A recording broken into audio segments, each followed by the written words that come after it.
வணக்கம் ஃப்ரெண்ட்ஸ், நம்மளோட 250 some டார்கெட்டோட 12th some இப்போ பார்க்க போகிறோம். இது ஒரு கூட்டு வட்டி கணக்கு. அசல் 4000, ஆர் 5%, என் ஒரு வருடம் என அரை ஆண்டிற்கு ஒரு முறை வட்டி கணக்கிடப்பட்டால் கூட்டு வட்டியை காண்க அப்படின்னு கொடுத்துருக்காங்க. அரை ஆண்டு, ஒரு வருஷத்துக்கு எத்தனை அரை ஆண்டுனா ஒரு வருடத்திற்கு 2 அரை ஆண்டு. இதை நல்லா ஞாபகம் வச்சுக்கோங்க, சம் போடும்போது யூஸ் ஆகும். இப்போது காம்பவுண்ட் இன்ட்ரெஸ்ட், அதாவது கூட்டு வட்டிக்கான ஃபார்முலானா A = P × 1 + R/100 whole power n.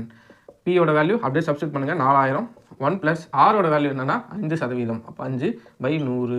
ஓ, இந்த எண்ணெய் போடுறதுக்கு முன்னாடி என்ன தெரிஞ்சுக்கணும்னா இந்த ஒரு வருடத்திற்கு எத்தனை அரையாண்டுனா 2 அரையாண்டு. நீங்கள் வேறு எதுவும் போட்டு குழப்பிக்க தேவையில்லை. ஒரு வருஷத்துக்கு எத்தனை அரையாண்டுனா 2.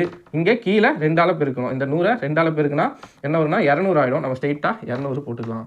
வேறு எந்த ஃபார்முலா 2n இந்த மாதிரி ஃபார்முலா போட்டு குழப்பிக்காதீங்க. ஒரு வருஷத்துக்கு எத்தனை அரையாண்டுனா 2 கொண்டா ஆன்சர் வந்துடும். 4000 இதை பெருக்கணும்னா 200 + 5 205/200. 2 இருக்கிறதால ஸ்கொயரில் இருக்கிறதால 2 எழுதிக்கிறேன்.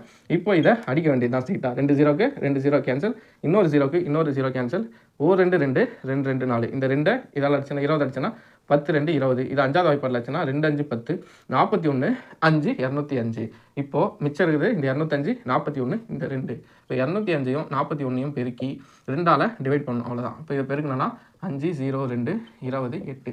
அப்போது 8405 கிடைக்கும். இந்த 8405 2ஆல் வகுப்படணும். வகுத்தோன்னா 4 2 8 2 2 4 0 2 2 4 புள்ளி பேலன்ஸ் 1 5. அப்போது 4202.5. அப்படியே இதை ஆன்சர்னு போட்டுருக்கூடாது, ஆப்ஷன்லேயே இருக்காது இந்த வேல்யூ. இதை எடுத்துகிட்டு போய் என்ன பண்ணனா பிரின்சிபல் இருக்கல மொத்த வேல்யூ அசல் இதில் கழிக்கணும். அப்போது 4202.5 4000 கழிச்சோன்னா ஆன்சர் 202.5 ரூபாய்.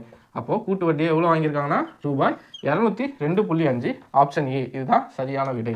அவ்வளோதான் ஃப்ரெண்ட்ஸ், புரிஞ்சிருக்கும்னு நினைக்கிறேன். நன்றி.